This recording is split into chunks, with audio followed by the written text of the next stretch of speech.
কিন্তু রোহিঙ্গা মুসলমান, বাংলাদেশি মুসলমান একটাকেও ভোটার তালিকায় থাকতে দেব না, দেব না, দেব না। যে আগামী 2026-এর নির্বাচনের সবথেকে যেটা বড় সমস্যা হলো সেটি হলো রোহিঙ্গাদেরকে নিয়ে। একেবারে উত্তরকন্যা অভিযানের শুভেন্দু অধিকারীও কিন্তু এই একই সুরে কথা বলছেন, কারণ এই রোহিঙ্গারা রাতের আধারে বাংলাদেশ থেকে কাঁটাতারের বেড়া টপকে আমাদের পশ্চিমবঙ্গ রাজ্যে আসছেন মমতা বন্দ্যোপাধ্যায়ের ভোট ব্যাংক বাড়ানোর জন্য। বিজেপি সরকার মমতা বন্দ্যোপাধ্যায়কে কিন্তু এইবার কড়া চ্যালেঞ্জ করেছেন। রোহিঙ্গাদেরকে এবার উচিত শিক্ষা দিয়েই ছাড়বেন নরেন্দ্র মোদীজি। এইবার মোদীজি ভোটার তালিকায় কিন্তু সংশোধন করবেন, শুধুমাত্র ভারতীয় নাগরিকদের নাম থাকবে এই নির্বাচন তালিকায়। আমাদের পশ্চিমবঙ্গ রাজ্যের পাশাপাশি বিভিন্ন রাজ্যে অনুপ্রবেশকারীদেরকে নিয়ে যেভাবে ছাঁটাই চলছে তাতে কিন্তু তৃণমূল সরকার বিশাল বিপদের মুখে পড়ছেন। ইতিমধ্যেই কিন্তু বিহারে প্রায় 40 লক্ষ থেকে 42 লক্ষ রোহিঙ্গা বাংলাদেশিদের ভোটার কার্ড বাতিল করা হয়েছে, যার ফলেই কিন্তু মমতা দিদি চিন্তায় আছেন। যদি পশ্চিমবঙ্গে এরকমভাবেই রোহিঙ্গাদের নাম বাতিল হয় তাহলে তৃণমূলের সমস্ত নেতা মন্ত্রীদেরকে জেলের ভাত খেতে হবে। আর মোদীজি কিন্তু ঠিক এইটাই চাইছেন। বিহারে প্রমাণিত হয়ে গিয়েছে এরা বাংলাদেশি অনুপ্রবেশকারী ভোটার, যারা ভারতীয় নাগরিক হিসেবে লুকিয়ে থাকতেন। আর মাত্র 1 মাস পর থেকেই পশ্চিমবাংলায় শুরু হবে তদন্ত নির্বাচন কমিশনের তরফ থেকে।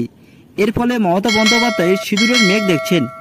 ভয়ে নবান্নর বিল্ডিং কাঁপছে, আর কষ্ট করে বাংলার মানুষদের নবান্ন দখলের দাবিতে রাস্তায় নামতে হবে না, কারণ 2026-এর নির্বাচনে তৃণমূল সরকার বিপুল পরিমাণে ভোটে পরাজিত হবেন। যেই রোহিঙ্গাদেরকে নিয়ে মমতা বন্দ্যোপাধ্যায় লাফালাফি করতেন তাদের সবকটা পা এবার কেটে দেবেন নরেন্দ্র মোদীজি।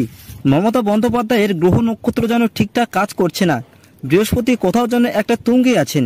তার ফলে ওই যে একটা শনি গ্রহ আছে সেটি কিন্তু তার চারিপাশে 24 ঘন্টা ঘোরাঘুরি করছে, আর সেটা 21শে জুলাইয়ের দিন বৃষ্টি না হওয়ার পর থেকে কিন্তু স্পষ্ট বোঝা যাচ্ছে। কারণ মমতা বন্দ্যোপাধ্যায় এই 21শে জুলাইয়ের দিনটিতে বৃষ্টি পড়াকে নিয়েই ভগবানের আশীর্বাদ মনে করতেন, কিন্তু এইবার বৃষ্টি হয়নি। আর তারপর থেকে কিন্তু যেটা দেখা যাচ্ছে তৃণমূল পার্টির একের পর এক বিপদ আসতেই আছে। একদিকে তিনি রোহিঙ্গা বাংলাদেশিদের বাঁচাতে ভোটার লিস্টের সংশোধন করতে চাইছেন না।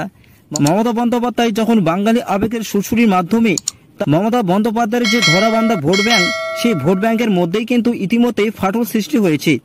অপরদিকে শুভেন্দু অধিকারী একেবারে পরিষ্কার বলছেন যে তারা ভোটার তালিকা ছাঁটাই করেই ছাড়বেন, কিন্তু কোনোভাবেই তারা ভারতীয় মুসলিমদের আঘাত করতে চাইছেন না।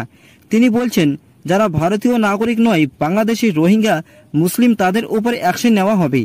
একেবারে সরাসরি এই বার্তা তিনি রাজ্যবাসীর কাছে দিয়েছেন। দেখুন সেই ভিডিওটি একবার। কিন্তু রোহিঙ্গা মুসলমান, বাংলাদেশি মুসলমান একটাকেও ভোটার তালিকায় থাকতে দেব না, দেব না, দেব না। Ready start. আমাদের পশ্চিমবঙ্গ রাজ্যের বিজেপির সাথেই কাঁধে কাঁধ মিলিয়ে কিন্তু সিপিএম এই ইস্যুতেই রাস্তায় মিছিল নিয়ে নামছেন। কর্ণাটক, কেরল এই রাজ্যে বাম ও কংগ্রেসের শাসন চলছে। কর্ণাটক, কেরল এই রাজ্য বাম ও কংগ্রেসের শাসন চলছে। তার সাথে মমতা বন্দ্যোপাধ্যায়ের বন্ধু কেজরিওয়ালের রাজ্য পাঞ্জাবে কিন্তু ইতিমধ্যেই এফআইআর শুরু হয়ে গিয়েছে। আমাদের রাজ্য কেন হিন্দুদের সুরক্ষা নিয়ে ভাবছেন না তৃণমূলের সরকার, এই প্রশ্নের উত্তর কি তিনি দিতে পারবেন? প্রিয় দর্শক, আপনাদের কি মনে হয়? আপনাদের মূল্যবান মতামত অবশ্যই শেয়ার করবেন আমাদের সঙ্গে কমেন্টের মাধ্যমে। এবং যদি আপনাদেরকে এই ভিডিওটি ভালো লাগে তাহলে অবশ্যই এই চ্যানেলটিকে সাবস্ক্রাইব করবেন। এবং আপনাদের কাছে আমার একটি অনুরোধ রইল, এই ভিডিওটি পশ্চিমবঙ্গের সমস্ত বিজেপি কর্মীদের কাছে প্রচুর পরিমাণে শেয়ার করে দিন, যাতে প্রত্যেকের কাছে পৌঁছে যেতে পারে। প্রিয় দর্শক, রাজ্যের সমস্ত খবর প্রতিদিন দেখতে এবং বিজেপি পার্টির সমস্ত খবর দেখতে ও তৃণমূলের দুর্নীতির সমস্ত খবর দেখতে এই চ্যানেলটিকে সাবস্ক্রাইব অবশ্যই করবেন। প্রিয় দর্শক, দেখা হচ্ছে আপনাদের সঙ্গে নতুন কোনো বিষয়ে, নতুন কোনো খবরে। ততক্ষণে নজরে রাখুন, সঙ্গে থাকুন। ধন্যবাদ।